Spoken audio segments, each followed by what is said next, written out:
আসসালামু আলাইকুম। সুপ্রিয় শিক্ষার্থীবৃন্দ, কেমন আছো তোমরা? আশা করি সবাই ভালো আছো, নিরাপদে আছো, সুস্থ আছো। দ্বাদশ শ্রেণীর উৎপাদন ব্যবস্থাপনা ও বিপণনের অনলাইন ক্লাসে স্বাগত জানাচ্ছি তোমাদের সবাইকে। আমি নাজমুন করিম, সহকারী অধ্যাপক, ব্যবস্থাপনা বিভাগ, ঢাকা কলেজ, ঢাকা। সুপ্রিয় শিক্ষার্থী, আমি আজ চতুর্থ অধ্যায়ের যে বিষয়গুলি নিয়ে আলোচনা করব সে বিষয়গুলি হচ্ছে, আমি চারটি বিষয় নিয়ে মূলত আলোচনা করব। যার প্রথমটা হলো বাজার বিভক্তিকরণ করতে গেলে কোন কোন বিষয়গুলি বিবেচনায় রাখতে হবে, অর্থাৎ বাজার বিভক্তিকরণের মূল শর্তগুলো কি, সেই শর্ত বা বিবেচ্য বিষয় আমরা জানব এবং সেটা গ্রাফের সাহায্যে দেখাবো যে বাজার বিভক্তিকরণ করব কিনা, সে সিদ্ধান্তটা কিভাবে নেওয়া যায় তা বিস্তারিত আলোচনা করব। দ্বিতীয় যেটি আমরা আলোচনা করব সেটি হলো বিপণন মিশ্রণ, এবং এই অধ্যায়ের সবচেয়ে গুরুত্বপূর্ণ বিষয় হচ্ছে বিপণন মিশ্রণ। এটি নিয়েও আমরা আলোচনা করব। তৃতীয় যেটি পড়ব সেটি হলো বিপণন মিশ্রণের উপাদান। বিপণন মিশ্রণের যে চারটি উপাদানের কথা বলি, এই চারটি উপাদানের মধ্যে যে ক্ষুদ্র ক্ষুদ্র অংশ আছে, সেই ক্ষুদ্র ক্ষুদ্র অংশ নিয়ে আমি বিস্তারিত আলোচনা করব। এবং সর্বশেষ হচ্ছে বিপণন মিশ্রণের কেন্দ্রবিন্দুতে কেন ভোক্তাদেরকে রাখা হয়, এটি আমরা আলোচনা করব।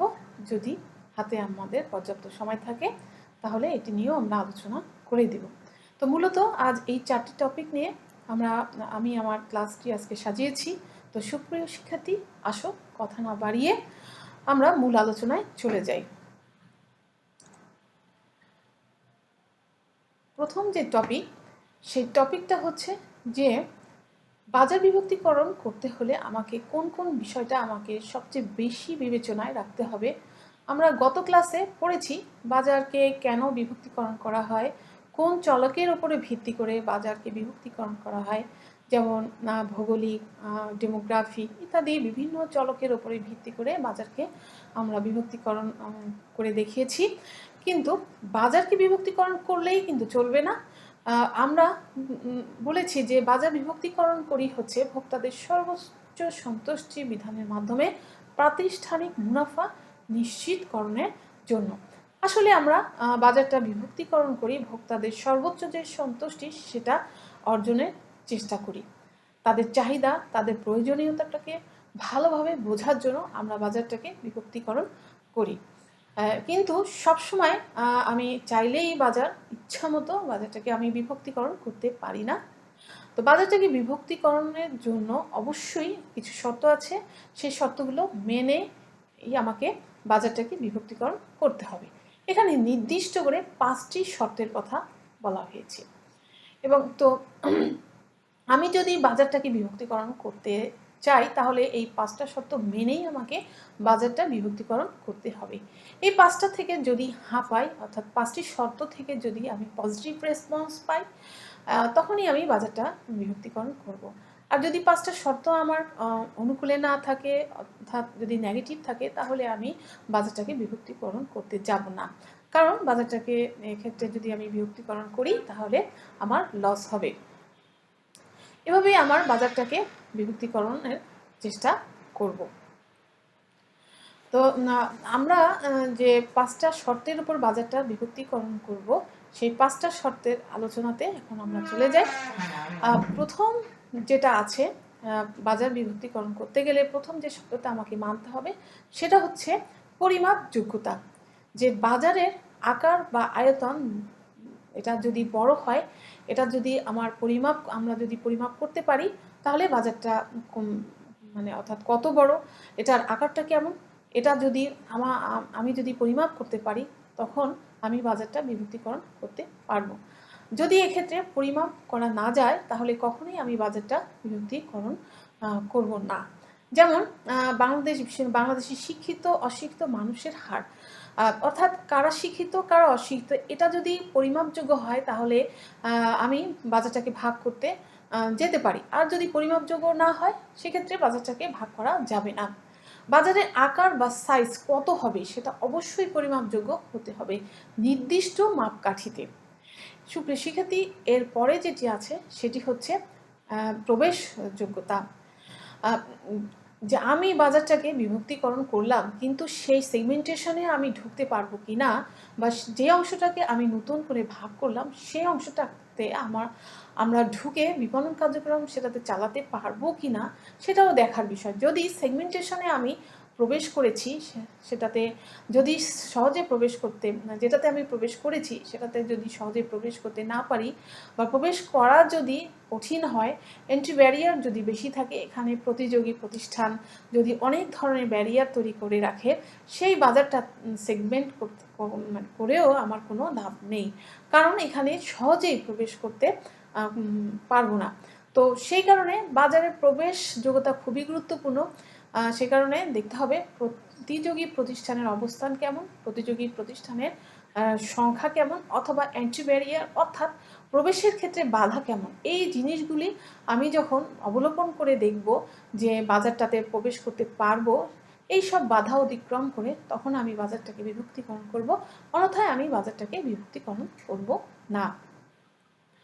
এরপরে যেটি সেটি হচ্ছে পর্যাপ্ত।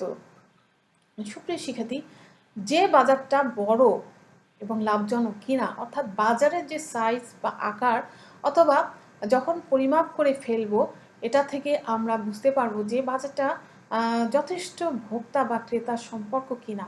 যদি এখানে ভোক্তা বা ক্রেতা না থাকে সেক্ষেত্রে বাজারটা বিভক্তিকরণ করে কিন্তু লাভ হবে না। তো এখানে পর্যাপ্ত ভোক্তা বা ক্রেতা থাকতে হবে।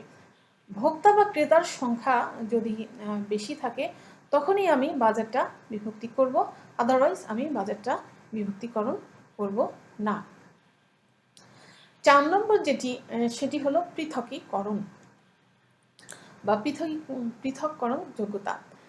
যে বাজারটাকে আমি পৃথক অংশে ভাগ করতে পারি, যেমন বাজারটাকে আমরা ধরো নিম্ন আয়, মধ্যম আয়, উচ্চ আয়, অথবা নিম্ন মধ্যম উচ্চ শ্রেণী, এভাবে যদি আমি পৃথক করতে পারি তখন ওই বাজারটা আমি সেগমেন্টেশন করব এবং বাজারটাকে আমি ভাগ করব। আর যদি বাজারটাকে পৃথক করা না যায়, নিম্ন মধ্যম উচ্চ শ্রেণী এভাবে যদি পৃথক করা না যায় সেক্ষেত্রে বাজারটা বিভক্তিকরণ না করলেই ভালো। কারণ এক্ষেত্রে যদি বাজার আমি বিভক্তি করি তাহলে বাজারটাকে নিম্ন মধ্য উচ্চ শ্রেণীতে বাজারটাকে ভাগ করা না যায়, সেক্ষেত্রে কিন্তু কাদের জন্য আমরা বিপণন মিশ্রণটা কিভাবে রেডি করব সেক্ষেত্রে সেটা নিয়ে কিন্তু আমাকে সমস্যায় পড়তে হবে। তো সেজন্য বাজার বিভক্তিকরণের সময় ওই অংশটাও আমাকে মাথায় রাখতে হবে। এরপরে 5 নম্বর যেটি সেটি হচ্ছে কার্যোপযোগী। সুপ্রিয় শিক্ষার্থী, এখানে কার্যোপযোগিতা বলতে প্রতিষ্ঠানের ক্ষমতার কথা বলি।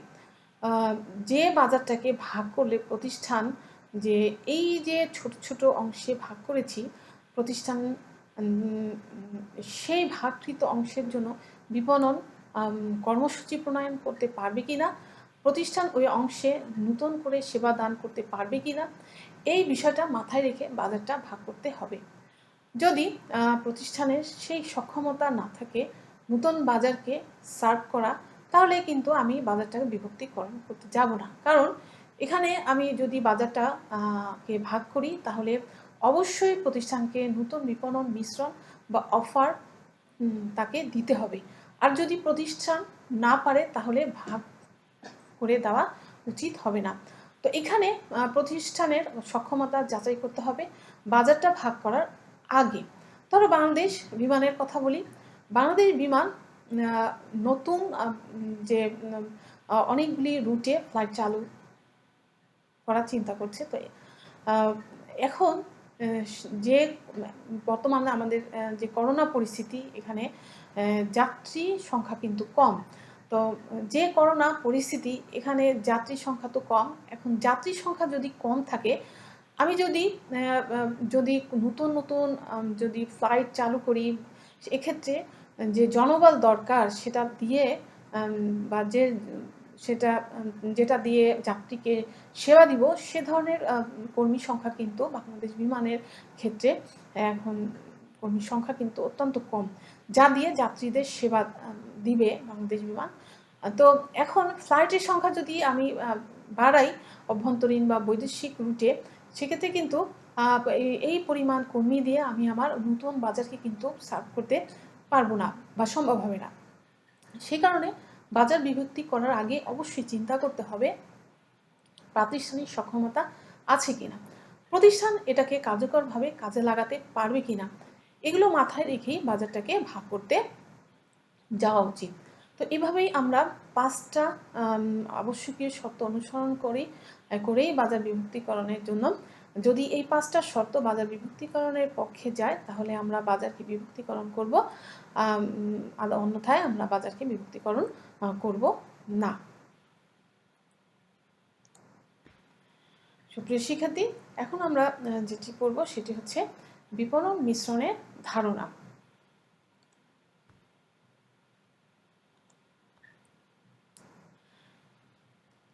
বিপণন মিশ্রণ, যে বিপণন মিশ্রণ নিয়ে যখন আমরা কথা বলতে যাই তখন বিপণন মিশ্রণের ধারণা কোথা থেকে আসে সেটা জানা উচিত।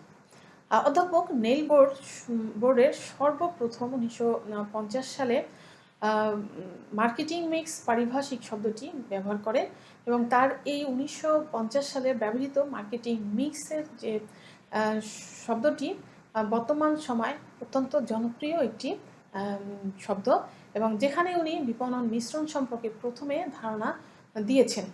অধ্যাপক নেইল বোর্ড বলেছেন, বিপণন মিশ্রণ হচ্ছে ভোক্তার সন্তুষ্টি অর্জনের জন্য। এখানে 4টি কাজ ভোক্তার সন্তুষ্টি অর্জনের জন্য, যেমন পণ্যের প্রাইস অর্থাৎ মূল্য, পণ্যের বন্টন, প্রসার। এই 4টা কাজের মধ্যে যখন আমি কাঙ্ক্ষিত সংমিশ্রণ ঘটাবো এবং এর মাধ্যমে যখন 5টা এর মধ্যে যেমন 5টা মুনাফা নিশ্চিত করব, তখন আমরা এটাকে বিপণন মিশ্রণ বলবো। এবং তো বিপণন মিশ্রণ বলতে অথবা নেইল বোর্ডের এখানে বোঝাতে চেয়েছেন যে ক্রেতা বা ভোক্তাদের সন্তুষ্টি বিধানের জন্য আমি যখন প্রোডাক্ট, প্রাইস, প্লেস, প্রমোশন এই 4টি জিনিসের যখন কাঙ্ক্ষিত সংমিশ্রণ ঘটাবো এবং ভোক্তাদের কাছ থেকে যখন আমি সর্বোচ্চ মুনাফা নিশ্চিত করতে পারবো, তখনই এটাকে আমরা বিপণন মিশ্রণ বলতে পারবো। তো বিপণন মিশ্রণ সম্পর্কে ফিলিপ কটলার এবং ডেইলি আর্মস্ট্রং এখানে সংজ্ঞা দিয়েছেন। তারা বলেছেন যে বিপণন মিশ্রণটা হচ্ছে এখানে 4টি কাজ সম্পর্কে সিদ্ধান্ত গ্রহণ, সেটা পণ্য সম্পর্কে সিদ্ধান্ত গ্রহণ, মূল্য সম্পর্কে সিদ্ধান্ত গ্রহণ, পণ্যের বন্টন প্রণালী সম্পর্কে সিদ্ধান্ত গ্রহণ, সর্বোপরি পণ্যের প্রচার ও প্রসার সম্পর্কে সিদ্ধান্ত গ্রহণ। এই 4টি জিনিস সম্পর্কে যখন আমরা সম্মিলিতভাবে সিদ্ধান্ত গ্রহণ করি সেটাকে আমরা বিপণন মিশ্রণ বলবো। তো এখানে সর্বোপরি আমরা বলতে পারি যে বিপণন মিশ্রণ হচ্ছে মোটামুটি 4টি জিনিসের সংমিশ্রণ দিয়ে আমরা বিপণন মিশ্রণটাকে বোঝাতে পারি যে বিপণন মিশ্রণ হচ্ছে ক্রেতা বা ভোক্তাদের সন্তুষ্টি করার জন্য যে পণ্য, মূল্য, বন্টন এবং প্রসারের সমন্বিত কার্যক্রম। দ্বিতীয় হচ্ছে বিপণন মিশ্রণের যে উপাদান, 4টি উপাদানেই এখানে প্রোডাক্ট, প্রাইস, প্লেস, প্রমোশন, এই 4টি উপাদানই হচ্ছে এখানে নিয়ন্ত্রণযোগ্য। এবং বিপণন মিশ্রণের 4টি উপাদানকে প্রত্যেকটা বিপণনকারী প্রতিষ্ঠান তারা তাদের ইচ্ছা অনুযায়ী নিয়ন্ত্রণ করে সে কাজে লাগাতে পারে। যতটুকু তার দরকার সে ততটুকু ব্যবহার করে বিপণন মিশ্রণ বা এখানে মার্কেটিং মিক্সটা অ্যাপ্লাই করতে পারবে বাজারে। তো 3 নম্বর যেটি হচ্ছে সেটি হচ্ছে যে আমরা বিপণন মিশ্রণ নিয়ে যদি বলি যে বিপণন মিশ্রণটা হচ্ছে ভোক্তা বা ক্রেতাদের যে সন্তুষ্টি বিধানের জন্য এই বিপণন মিশ্রণটা করা হয় এবং বিপণন মিশ্রণের ফলে ভোক্তারা সর্বোচ্চ সন্তুষ্টি থাকে এবং প্রতিষ্ঠানকে সর্বোচ্চ মুনাফা নিশ্চিত করে। তো এই হচ্ছে বিপণন মিশ্রণ নিয়ে আমাদের কিছু আইডিয়া। তো আমরা এখন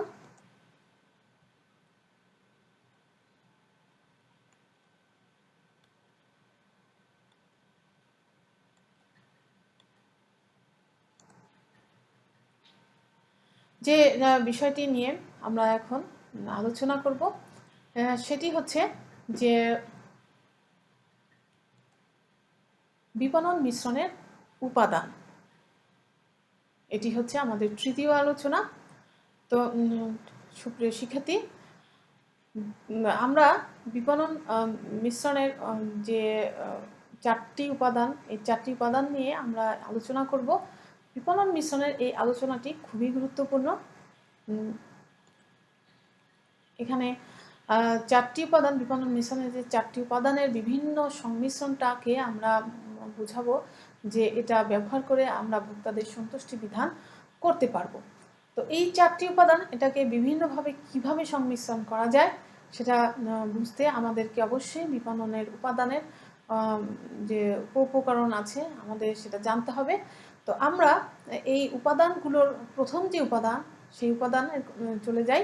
সেই উপাদানটি হচ্ছে, প্রথম উপাদানটি হচ্ছে পণ্য। পণ্য সম্পর্কে আমি যদি বলতে চাই, বিপণন মিশ্রণের যে প্রথম কথা, পণ্য হচ্ছে যে ভোক্তার যে অভাব বা প্রয়োজন মেটাতে পারে এরকম কোনো কিছুকে আমরা পণ্য বলতে পারি। পণ্য বা সেবা, যেমন এখানে ভোক্তার যে সেবা, ভোক্তার যে সেবা প্রদান করছে, ডাক্তার যে সেবা প্রদান করছে অসুস্থ রোগীদের ক্ষেত্রে, এটা তার সেবা। আমরা পণ্য বলতে আমরা কাগজ কলম যেটা ভোক্তাদের অভাব মেটাতে পারছে তাকে আবার আমরা বলছি পণ্য। বিপণন মিশ্রণের ক্ষেত্রে এই পণ্যটা হচ্ছে বিপণনকারীর অফারের সবচেয়ে বড় ক্ষেত্র, বা বিপণনকারী ভোক্তাকে আকৃষ্ট করার সবচেয়ে বড় জিনিসটা হচ্ছে এই পণ্য। এই পণ্যের ওপর নির্ভর করে যে আমার মার্কেটিং মিক্সের কাজটা সফল হবে কিনা, যে যদি পণ্যটা ভালো হয় তাহলে অবশ্যই আমি ভোক্তাদের আকৃষ্ট করতে পারবো আমার বিপণন মিশ্রণের কাছ থেকে। আর যদি আমার পণ্যটা ভালো না হয় তাহলে বাকি 3টা কাজ যতই ভালো হোক, পণ্যটা ভালো না হলে এখানে বাকি কাজগুলো সফল হবে না। তো সে কারণে বিপণন মিশ্রণের কেন্দ্রবিন্দুতে আমরা সবসময় ভোক্তাদেরকে চিন্তা করি। তো তোমরা যদি গ্রাফে দেখো, আমি এখানে একটি গ্রাফের ছবি দেখাচ্ছি। গ্রাফে দেখো যে এই ভোক্তাকে সন্তুষ্ট করার জন্যই আমরা পণ্যটা সুন্দরভাবে কিন্তু ডিজাইন করি। তো এই পণ্যের মধ্যে কি কি উপাদান আছে আমরা দেখি। যে বিপণন মিশ্রণের প্রথম কথা আছে যে পণ্যের মধ্যে কি কি উপাদান আছে, বা কি কি উপাদান দিয়ে আমি বিপণন মিশ্রণের উপাদানকে সুন্দরভাবে সাজিয়ে আমি ভোক্তাদেরকে সন্তুষ্ট করতে পারি। তো প্রথম যেটা আছে সেটা হচ্ছে বৈচিত্র্য। সুপ্রিয় শিক্ষার্থী, আমার পণ্যের যত বেশি ভ্যারিয়েশন থাকবে, যত বৈচিত্র্য থাকবে, তত বেশি আমি ভোক্তাদের আকৃষ্ট করতে পারবো। মূল কথা হলো এখানে যে এক এক ভোক্তার চাহিদা এখানে এক এক রকম। কারো চাহিদার সাথে কিন্তু কারো চাহিদা মেলে না। সে কারণে আমার পণ্যে ভ্যারিয়েশন থাকতে হবে। আমার পণ্য গোয়াদ বাঁধা বা একই ধরনের হয়ে থাকে যদি, তাহলে কিন্তু ক্রেতারা আমার পণ্যের প্রতি কিন্তু কখনোই আকৃষ্ট হবে না।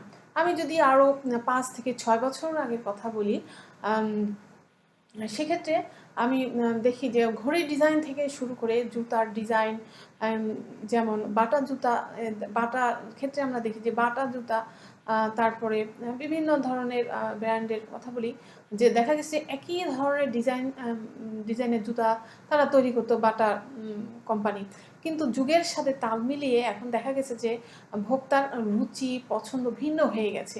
সেক্ষেত্রে দেখা গেছে যে বাটাও এখন বিভিন্ন ধরনের ভোক্তার রুচি অনুযায়ী বা পছন্দ অনুযায়ী বিভিন্ন ডিজাইনের মোটামুটি তারা ভোক্তাদের চাহিদা অনুযায়ী জুতা প্রস্তুত করছে।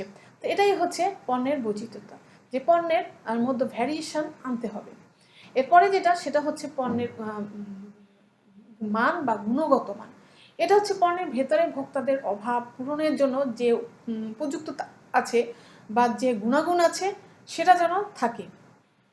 পণ্যের গুণাগুণের ক্ষেত্রে আমরা খেয়াল রাখবো যে পণ্যটার যে ম্যাটেরিয়াল দিয়ে প্রস্তুত করছি সেটা যে কাঁচামাল বা যে ফিনিশিং রং, এটা যাতে অ্যাপ্রোপ্রিয়েট হয়। পণ্যের কোয়ালিটি যদি ঠিক থাকে তাহলে অবশ্যই ভোক্তা সন্তুষ্ট থাকবে। তো এখানে বিপণনের মূল উদ্দেশ্য ভোক্তা সন্তুষ্টি বিধান করা। পণ্যের গুণ যদি পণ্যের গুণ ঠিক রাখতে হলে পণ্যের মধ্যে যে উপকরণগুলো আছে, যেমন কাঁচামাল থেকে শুরু করে পণ্যের ভিতরে আমরা যে জিনিসগুলো ইউজ করি, রং, এখানে ফিনিশিং, সব কিছুই সঠিক থাকা লাগবে। তাহলে পণ্য উপস্থাপন করে পণ্যটা ব্যবহার করে ভোক্তারা সর্বোচ্চ সন্তুষ্টি লাভ করবে। এরপরে যেটি আছে সেটি হলো ডিজাইন বা নকশা। পণ্য অবশ্যই নান্দনিক ডিজাইন হতে হবে, কারণ ভোক্তারা এখানে নতুন নতুন ডিজাইন পছন্দ করে। এক ধরনের বা একঘেয়েমি ডিজাইন ভোক্তারা কিন্তু এখন আর পছন্দ করে না বা ইউজ করতে চায় না। তো সে কারণে নতুন নতুন আপডেটেড ডিজাইন আমরা আমার পণ্যে রাখতে হবে। এরপরে আমার পণ্যটা কেউ যদি তা না হলে কিন্তু আমার পণ্যটা কিন্তু কেউ কিনবে না। এরপরে এখানে কিছু বৈশিষ্ট্য আছে যে বৈশিষ্ট্য যোগ করতে হবে বা ভ্যালু অ্যাড করতে হবে। যদি আমি ভ্যালু অ্যাডিশন বা নতুন বৈশিষ্ট্য যোগ করতে না পারি, তাহলে আমার এক্সিস্টিং যে ক্রেতা আছে তা পরবর্তীতে তারা পণ্যটা কিনতে চাইবে না, বা নতুন ক্রেতারা নতুন বৈশিষ্ট্য না থাকে, নতুন অভাব পূরণ করতে না পারে, তাহলে তারা পণ্যটা কিনতে চাইবে না। যেমন মোবাইল ফোনের কথা বলি, যদি নোকিয়া মোবাইল কোনো ফোনের ক্ষেত্রে আমরা দেখেছি যে তাদের আগে যে কিপ্যাডওয়ালা মোবাইল ফোন ছিল, এখানে ফ্রন্ট ক্যামেরা ছিল না, অ্যান্ড্রয়েড সিস্টেম ছিল না। তারা যেহেতু উইন্ডোজ সিস্টেম ব্যবহার করতো, ফলে নোকিয়া কিন্তু মার্কেট থেকে নতুন বৈশিষ্ট্যের অভাবে মার্কেট থেকে কিন্তু আউট হয়ে গেছে।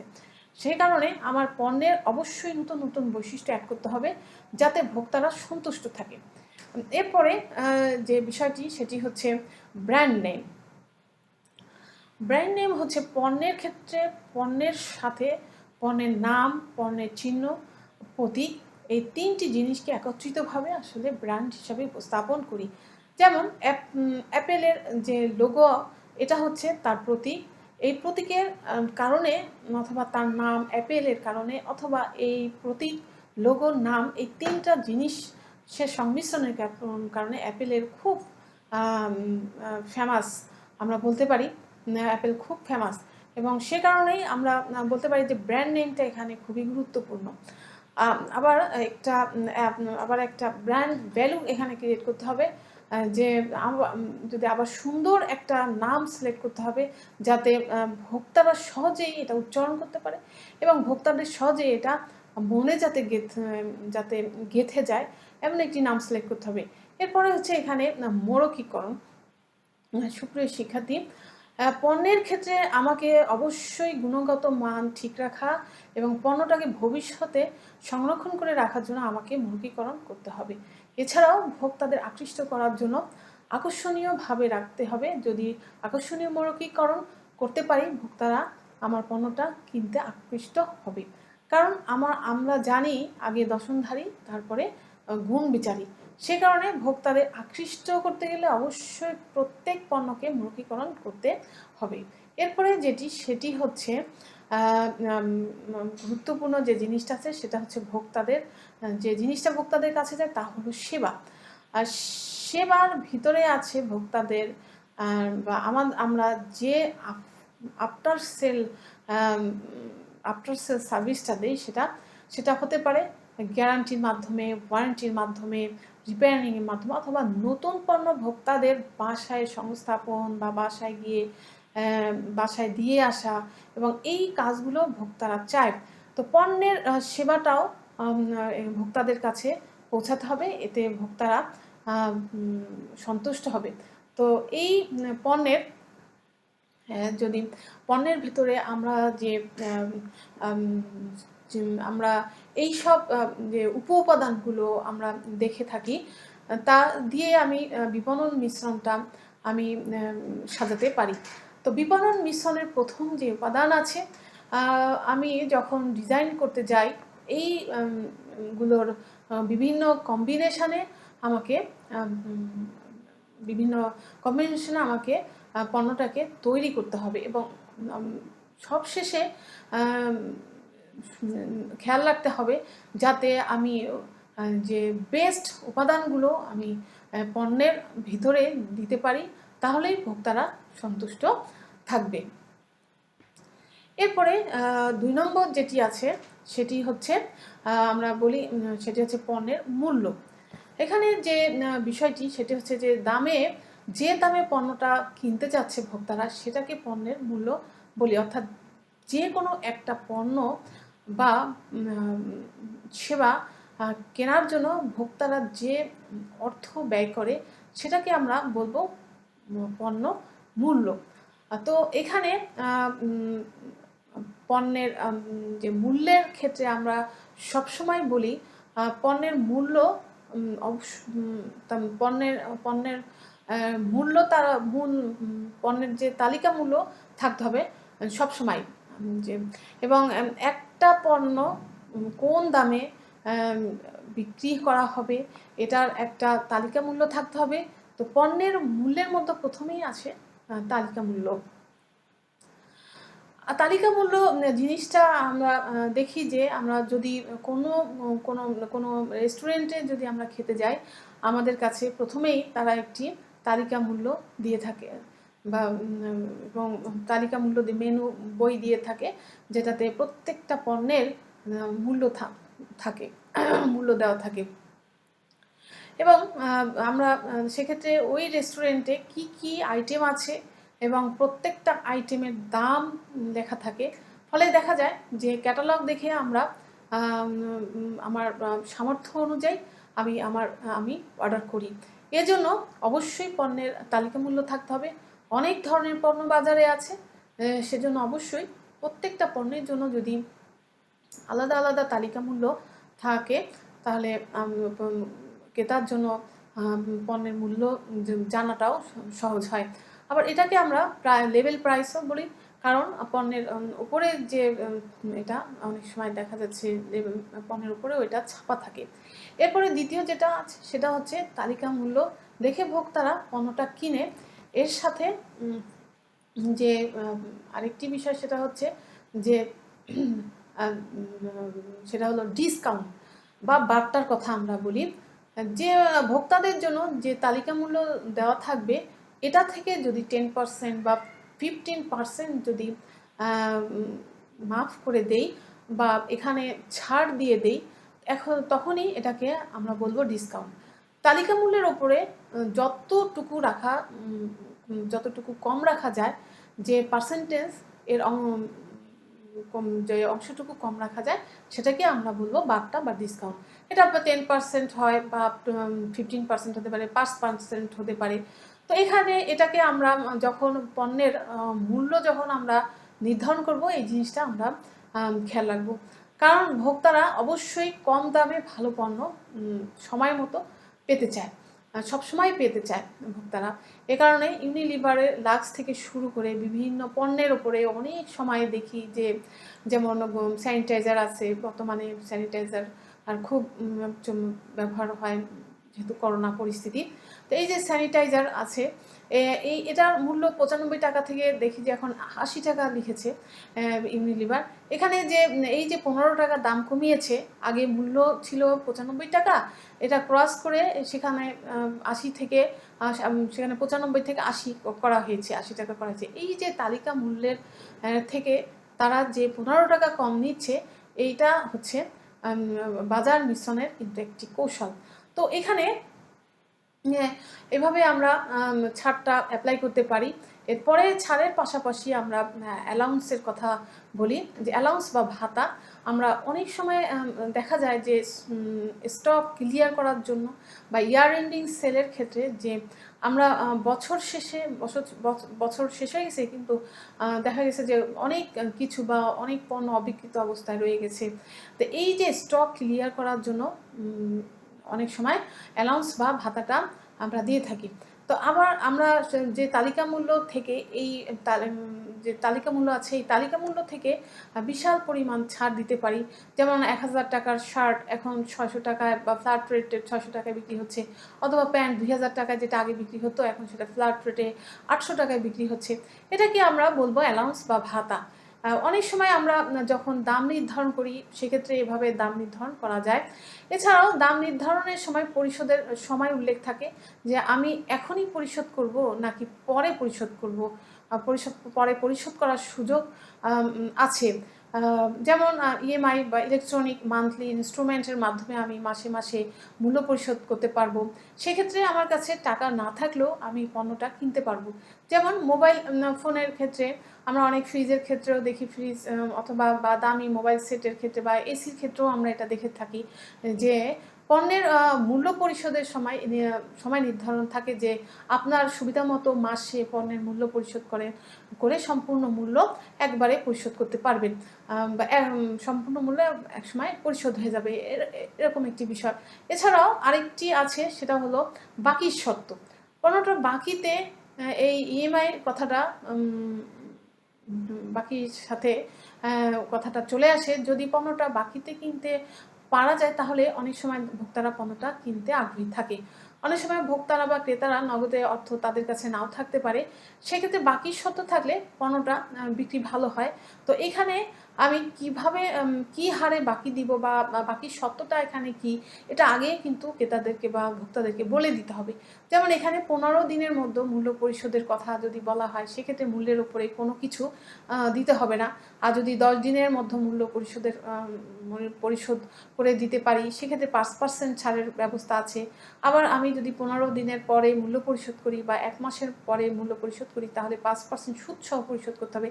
এখানে এভাবে বাকি শর্তগুলো আমাকে নির্ধারণ করে দিতে হবে, যাতে ভোক্তারা পরিষ্কারভাবে জেনে শুনে বা জেনে বুঝেই পণ্য নেওয়ার ক্ষেত্রে তারা সিদ্ধান্ত নিতে পারে। এরপরে 3 নম্বরে যেটি আছে সেটি হলো প্রসার। তো প্রসারের ক্ষেত্র সম্পর্কে এখানে ক্রেতাদের অবহিত করার কাজটাই হলো প্রসার। প্রসার পণ্য সম্পর্কে আমরা ক্রেতাকে অবহিত করতে, আমাদেরকে ক্রেতাকে অবহিত করতে হয় বা ক্রেতাকে জানাতে হয়। ক্রেতাকে এই যে জানানোর যে কাজটা, সেটাকে আমরা প্রসার বলি। আমার পণ্যের তথ্য বা আমার পণ্যের গুণ বা বৈশিষ্ট্য বা বৈচিত্র্য, এইগুলি সম্পর্কে আমি যখন বিভিন্ন মাধ্যমে, বিজ্ঞাপন, পত্রিকা বা এইগুলির মাধ্যমে যখন অবহিত করি, এবং তখন এটাকে আমরা বলবো প্রসার। আর এবং তো এই পণ্য প্রসারের ভিতরে অনেকগুলি কাজ আছে। যেমন প্রথমে প্রসারমূলক কাজ বলতে পারি বিজ্ঞাপন মাধ্যম। তো বিজ্ঞাপনের কাজ হলো অর্থের বিনিময়ে কোনো নৈমিত্তিক উপায়ে কোনো উদ্যোক্তা বা ব্যবসায়ী বা বিপণনকারী যদি ভোক্তা বা ক্রেতাদেরকে অবহিত করার জন্য যদি সে প্রচার করে বা প্রচারণা চালায়, তখন এটাকে আমরা বিজ্ঞাপন বলবো। বিজ্ঞাপনে অবশ্যই অর্থ ব্যয় করতে হবে, এবং অর্থ ব্যয় করে এখানে ইলেকট্রনিক মিডিয়া থেকে শুরু করে প্রিন্ট মিডিয়া, সোশ্যাল মিডিয়া, যে কোনো মিডিয়াতে আমি বিজ্ঞাপন দিতে পারি। তো বিজ্ঞাপন সবচেয়ে বেশি ভোক্তাদের অবহিত করার জন্য ব্যবহৃত হয়ে থাকে। এরপরে হচ্ছে সেটি হচ্ছে ব্যক্তিক বিক্রয়। এটা ব্যক্তিক বিক্রয় বলতে আমরা এখানে বিক্রেতা কর্তৃক বা বিক্রয় কর্মী কর্তৃক সরাসরি ভোক্তাকে বা ক্রেতাকে প্রয়োজন করতে পণ্য বিক্রয়ের যে পদ্ধতি, সেটাকে আমরা ব্যক্তিক বিক্রয় বলবো। ব্যক্তিক বিক্রয়ের ক্ষেত্রে বিক্রয় কর্মী নিজে সশরীরে ক্রেতা বা ভোক্তার সামনে উপস্থিত থেকে ভোক্তাকে বিভিন্নভাবে যে মোটিভেটেড করে, ভোক্তার সাথে যে সম্পর্ক স্থাপন করে, ভোক্তাকে ভালোভাবে মোটিভেটেড করে ভোক্তার কাছে যে পণ্যটা বিক্রি করে। এখানে বিক্রয় কর্মী যদি অদক্ষ এবং অনভিজ্ঞ বিক্রয় কর্মী যদি দক্ষ ও অভিজ্ঞ হয়, এবং যদি বিক্রয় কর্মী যদি গুণাগুণ বা গুণাবলী সম্পন্ন ব্যক্তি হয়, সেক্ষেত্রে দেখা যায় পণ্যের চাহিদা এবং বিক্রয় দুটোই কিন্তু বাড়ে। এরপরে হচ্ছে বিক্রয় প্রসার। বিক্রয় প্রসার বলতে এখানে স্বল্প সময়ে বিভিন্ন প্রদানের মাধ্যমে দেখা যাচ্ছে যে প্রণোদনার মাধ্যমে যখন পণ্যের প্রচার বা প্রসারটা করি, এটাকে আমরা বলি বিক্রয় প্রসার। এখানে বিভিন্ন ধরনের প্রচারণা, এখানে আমরা ফ্রিতে পণ্য ছাড়তে পারি।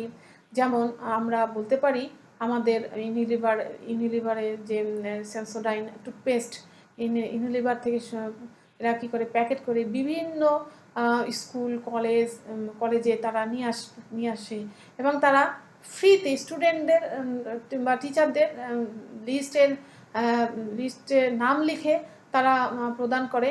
এবং অনেক সময় আমরা দেখেছি যে নেসক্যাফে যে কফি আছে সেই কফিও তারা এই ফ্রিতে তারা দিচ্ছে। এটা হচ্ছে বিক্রয় প্রসারের কাজ। তো এই স্বল্প সময়ের জন্য যে এই প্রণোদনার কাজ করা হয়, তো এখানে ভোক্তাদেরকে পণ্য সম্পর্কে পরিচিত করানোর জন্য অথবা নতুন পণ্য সম্পর্কে অবহিত করার জন্য অনেক প্রতিষ্ঠান এইভাবে ফ্রিতে বা ক্যাম্পিং করে বিভিন্ন অনুষ্ঠানে তারা পণ্য সরবরাহ করে। সাধারণত প্রসারের কাজগুলো করে এরা এইভাবে করে থাকে। এরপরে এখানে বলা হয়েছে যেটি হচ্ছে জনসংযোগ। সুপ্রিয় শিক্ষার্থী, জনসংযোগ বলতে এখানে যে বিপণনকারী প্রতিষ্ঠান কর্তৃক তার পণ্য সম্পর্কে অনুকূল যে মনোভাব সেই মনোভাব তৈরি করার জন্য বিপণন সংবাদ সম্মেলন, ভাষণ, বিভিন্ন ধরনের সংবাদ সম্মেলন, ভাষণ, তারপরে বক্তৃতা বা পত্রিকাতে যখন বিভিন্ন ফিচার এগুলো এখানে উপস্থাপন করে, তখন এটাকে আমরা বলবো জনসংযোগ। তো জনসংযোগের মূল উদ্দেশ্যই হলো যে পণ্য সম্পর্কে প্রতিকূল মনোভাব তৈরি এবং এখানে বিরোধী পক্ষের পণ্য সম্পর্কে যে বিরূপ মন্তব্য বা পণ্য সম্পর্কে যে অপপ্রচার সেটা বন্ধ করার জন্যই এই জনসংযোগগুলো করে থাকে প্রতিষ্ঠানগুলো সময় সময়। এবং পত্রিকাতে অনেক সময় দেখা যায় যে অনেক পণ্য সম্পর্কে যদি কেউ ভুল রিপোর্ট দিয়ে থাকে, এটার প্রতিবাদ স্বরূপ বিভিন্ন প্রতিষ্ঠান লিখিত বিবৃতি দিয়ে থাকে এবং এই পণ্য সম্পর্কে ভুল তথ্য উপস্থাপন করা হয়েছে, এভাবে তারা লিখিত বিবৃতি দিয়ে থাকে। এই যে জনসংযোগের মাধ্যমে পণ্য সম্পর্কে যে ইতিবাচক পরিবেশ আছে সেটা তৈরি করে রাখে হচ্ছে বিপণনকারী প্রতিষ্ঠানগুলো। এরপরে যেটি আছে সেটা হলো প্রত্যক্ষ বিবরণ। প্রত্যক্ষ বিবরণ বলতে মধ্যস্থ ব্যবসায়ী সাহায্য ছাড়া এখানে সরাসরি উৎপাদনকারী বা আমদানিকারী প্রতিষ্ঠানের নিকট থেকে ভোক্তা বা ক্রেতার কাছে পণ্য পৌঁছানোর প্রক্রিয়া এখানে আমরা প্রত্যক্ষ বিবরণ বলে থাকি। তো এখানে প্রত্যক্ষ বিবরণের ক্ষেত্রে মধ্যস্থ ব্যবসায়ীদের সাহায্য নেওয়া হয় না। এটা অনেক সময় পণ্যের প্রসারের ক্ষেত্রে সাহায্য করে। কোম্পানি যদি সরাসরি ক্রেতাদের সাথে বা ভোক্তাদের সাথে রিলেশন মেনটেন করে, তাহলে মধ্যস্থকারী যে ব্যবসায়ী থাকে তারা যে প্রফিট বা অতিরিক্ত যে টাকাটা তারা ভোক্তাদের কাছ থেকে শুষে নেয়, তারা সেই অংশটা থেকে তাদেরকে রিলিফ দেওয়া যায় ক্রেতাদেরকে এবং ক্রেতারা কম মূল্যে পণ্য কিনে সন্তুষ্ট হতে পারে, সে কারণে এই কাজটা করা হয়। এরপরে তারপরে যেটি আসছে সেটি 4 নম্বরটা চলে আসে, যেটি হচ্ছে বন্টন বা পরিবেশ। সুপ্রশিক্ষিত সর্বশেষ যে উপাদান সেটা হচ্ছে বন্টন। তো এখানে যে বন্টন বা পরিবেশ যেটা আছে সেটা হলো আমরা পণ্যটা কিভাবে ভোক্তা বা ক্রেতাকে সহজে ভোক্তাদের সামনে আমরা উপস্থাপন করতে পারবো যাতে সহজে তারা কিনতে পারে, এবং এটাকে আমরা বন্টন বা পরিবেশ বলে থাকি।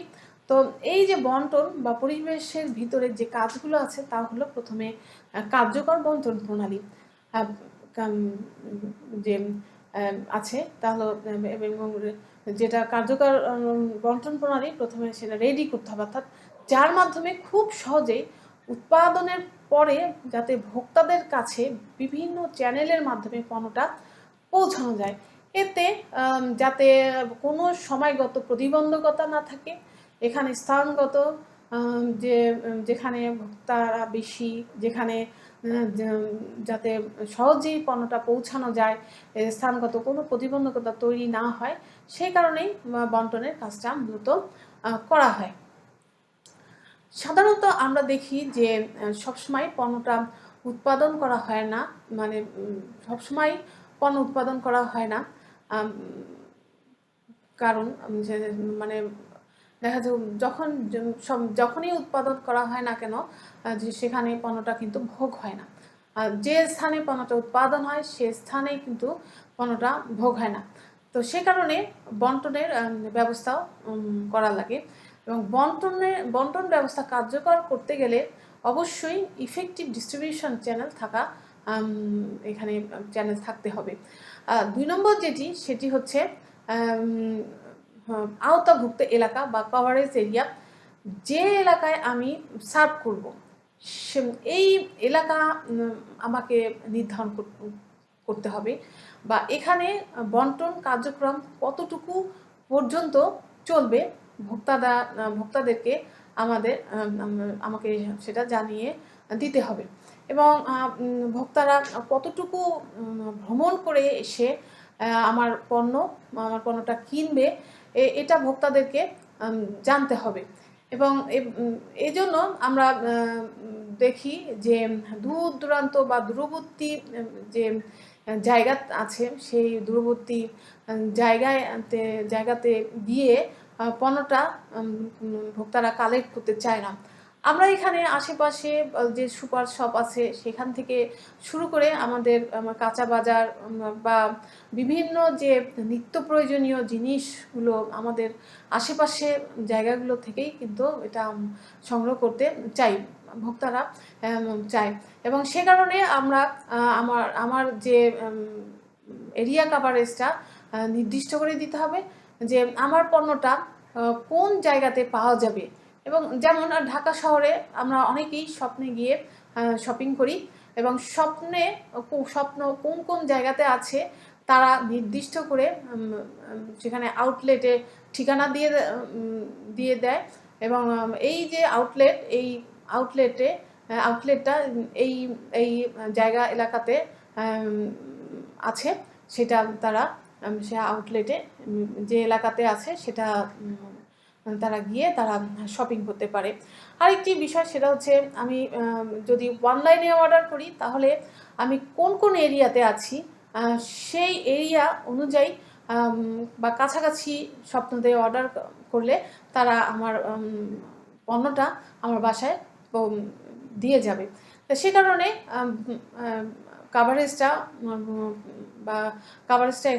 কাভারেজের কথা এখানে বলা হয়েছে। এরপরে যেটি আছে সেটি হচ্ছে মজুদ বা সংগ্রহ।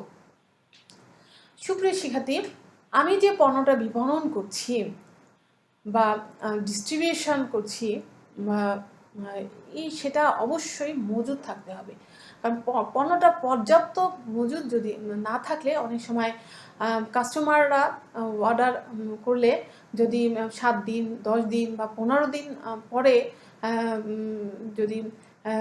যদি ভোক্তাদের সরবরাহ করি বা ভোক্তাদেরকে যদি আমরা বলি যে সময় দিতে হবে পণ্যটা এনে তারপরে আপনাকে ডিস্ট্রিবিউশন করব, তাহলে এক্ষেত্রে কি দেখা যাবে? এখানে দেখা যাবে যে ভোক্তারা পরবর্তীতে তারা আর আমার কাছে আসবে না।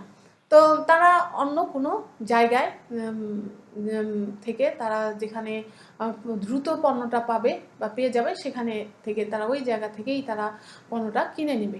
তো সে কারণে পণ্যটা সবসময় মজুদ থাকতে হবে, যাতে এখানে সাপ্লায়ারের সাথে ভালো সম্পর্ক রাখা যায়, বা যে জায়গা থেকে পণ্যটা সংগ্রহ করছি আমার কতটুকু স্টক মেনটেন করা দরকার এগুলো আমাকে নির্দিষ্ট করে করতে হবে। এরপরে হচ্ছে অবস্থান। এখানে আমরা ভোক্তার অবস্থান বিবেচনা করেই আমার বন্টন প্রণালী ডিজাইন করব। এবং ভোক্তারা যদি পুরো বিশ্বব্যাপী আছে, যেহেতু ভোক্তারা পুরো বিশ্বব্যাপী আছে, আমি এখানে যদি বলি যে AliExpress বা Alibaba.com কথা যদি বলি, অথবা আমি যদি Amazon.com-এর কথা বলি, সেক্ষেত্রে দেখা যাচ্ছে যে এখানে পুরো বিশ্বব্যাপী বিস্তৃত এদের চ্যানেল, এরা পণ্য বন্টনের কাজটা করে থাকে পুরো বিশ্বব্যাপী।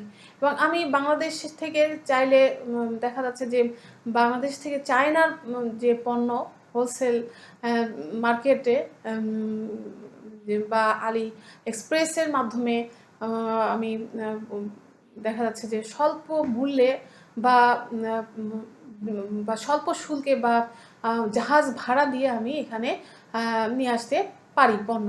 এবং এইভাবে এই সুবিধা আমাকে দিচ্ছে কে? এই সুবিধা দিচ্ছে আমাকে আলি এক্সপ্রেস বা amazon.com। তারা এই তারা বন্টনকারী প্রতিষ্ঠান, তারা এই সুবিধাগুলো দিয়ে থাকে। তো এখানে ভোক্তারা যেখানে অবস্থান করুক, সেখানে বন্টন কার্যক্রম চালানোর সক্ষমতা থাকতে হবে। সেই পরিমাণ আমার যে নেটওয়ার্ক বা ডিস্ট্রিবিউশন চ্যানেল ডিজাইন করা লাগবে। এরপরে আছে সেটি হচ্ছে মজুদ পণ্য। আমরা একটু আগেই বলেছি, সবসময় একটি নির্দিষ্ট পরিমাণ লেভেল পর্যন্ত স্টক বা মজুদ রাখতে হবে। বেশি মজুদ রাখলে আবার দেখা গেছে যে অধিক স্টকের কারণে গুদাম ভাড়া নিতে হচ্ছে, বা পণ্য আউটডেটেড হয়ে যাচ্ছে বা নষ্ট হয়ে যাওয়ার সম্ভাবনা থাকছে। তো সে কারণে যতটুকু মজুদ রাখা দরকার, অ্যাভারেজ চাহিদা আমি মেনটেন করতে পারবো, এই পরিমাণ পণ্য আমি মজুত রাখবো। এরপরে সেটি হলো পরিবহন বলতে সঠিক সময়ে সঠিক স্থানে সঠিক পণ্য পৌঁছানোর যে মাধ্যমের মাধ্যমে উৎপাদনকারীর কাছ থেকে ভোক্তাদের কাছে পৌঁছায়, আমরা সেটাকে পরিবহন বলবো। পরিবহন এখানে স্থল, জল, আকাশ, পথ বিভিন্নভাবে বিভিন্নভাবে পৌঁছাতে পারি পরিবহনের মাধ্যমে। আমার নিজের পরিবহন ব্যবস্থার মাধ্যমে অথবা অন্যদের পরিবহন ব্যবস্থার মাধ্যমে আমার পণ্যটা বা আমার যতটুকু জায়গা লাগবে ততটুকু জায়গা আমি ভাড়া নিয়ে পণ্যটা দূর দূরান্তে পৌঁছে দিতে পারি। যেমন আমরা যে কুরিয়ার সার্ভিসের কথা বলতে পারি। কুরিয়ার সার্ভিসের নিজের পরিবহন ব্যবস্থা আছে। আবার অনেক সময় তারা দেখা যায় যে বিভিন্ন বাস অথবা ট্রাকে তাদের পণ্যের অংশটুকু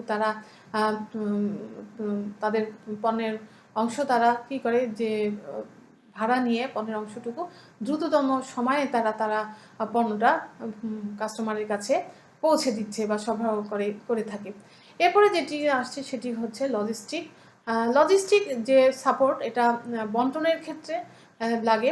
যেমন আমাদের বন্টনের ক্ষেত্রে সবচেয়ে বড় সমস্যা হচ্ছে, আমি অর্ডার দিয়েছি, অর্ডার প্রসেস হয় এবং সেই অনুযায়ী ডেলিভারি হয় দেই।